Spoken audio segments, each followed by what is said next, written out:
Police সপ্তাহ উপলক্ষে জেলা পুলিশের উদ্যোগে রক্তদান। পুলিশ সপ্তাহ উপলক্ষে রোজ বৃহস্পতিবার সকাল 10টায় জেলা পুলিশ সুপার অফিস সংলগ্ন জেলা পরিবহন দপ্তর অফিসের হলঘরে অনুষ্ঠিত হয় স্বেচ্ছায় রক্তদান শিবির। প্রদীপ প্রজ্বলন করে রক্তদান শিবিরের শুভ সূচনা করেন সিপাহীজলা জেলার অতিরিক্ত পুলিশ সুপার রাজীব সূত্রধর, জেলার 3 মহকুমা পুলিশ আধিকারিক স্নেহাশিস কুমার দেব, দুলাল দত্ত, শশী মোহন দেব বর্মা সহ জেলার বিভিন্ন থানার ওসি, কনস্টেবল এবং সাব ইন্সপেক্টররা রক্তদান শিবিরে রক্তদান করেন। আগরতলা জিবিপি হাসপাতালের ব্লাড ব্যাংকের চিকিৎসক ডক্টর মৃথা দাস এই রক্তদান শিবিরে উপস্থিত হয়েছেন।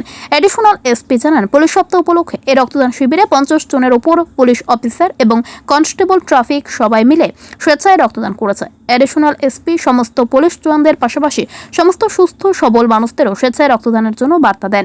রক্তদান একটি মানুষের জীবন বাঁচাতে পারে। পুলিশ যে শুধু জনগণের নিরাপত্তা দেয় এমন নয়, জনগণের নিরাপত্তা দেওয়ার পাশাপাশি জনগণের প্রাণ বাঁচাতেও রক্ত দিতে জানে ত্রিপুরা পুলিশের সমস্ত অফিসার সহ কনস্টেবলরা।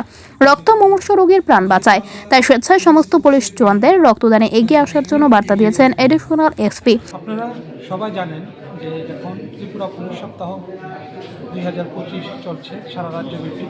তো ত্রিপুরা পুলিশ সপ্তাহ 2025 উপলক্ষে আজকে সিপাহীজলা ডিস্ট্রিক্ট পুলিশ আমাদের এসপি অফিসের পুলিশ লাইনে আমরা একটা মেগা রক্তদান শিবিরের আয়োজন করেছি। এখানে মূলত আমাদের সিপাহীজলা ডিস্ট্রিক্ট পুলিশের অফিসার, কনস্টেবল, তারা সবাই আমরা সকলে মিলে রক্তদান করছি। সমস্ত পুলিশদের আরও উৎসাহিত করার জন্য আপনি এডিশনাল এসপি হিসেবে কি বার্তা থাকবে? দেখুন, আমরা তো ডিসিপ্লিন ফোর্স এবং ইমার্জেন্সি সিচুয়েশনে রেসপন্স করার জন্য আমরা তৈরি।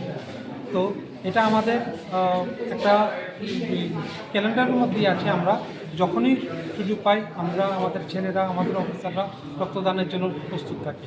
তো আমাদের এটা থেকে সংকল্পে মেসেজ এটাই দিতে চাই যে সবাই যেন সবসময় প্রস্তুত থাকে। রক্তদানের মধ্যে ভয়ের কিছু নেই। রক্তদান, যে শরীর শারীরিকভাবে সুস্থ তারা সবাই রক্তদান করতে পারে। আমাদের এখানে আজকে জিবি থেকে মেডিকেল অফিসার, ব্লাড ব্যাংক তারা এসেছে। তারা আফটার প্রপার মেডিকেল চেক আপের পরে যারা যারা এলিজিবল তাদের থেকে রক্ত সংগ্রহ করছে। স্যার, শুরু হয়েছে না এখন? হ্যাঁ, রক্ত সংগ্রহ। স্যার, আনুমানিক কতজন জওয়ান রক্ত দেবে? হ্যাঁ, এখন পর্যন্ত 50 জনের উপরে আমরা হচ্ছে এবং এনলিস্টেড হচ্ছে আরও। স্যার, আপনার নামটা? আমি রাজীব সূত্রধর, এডিশনাল এসপি।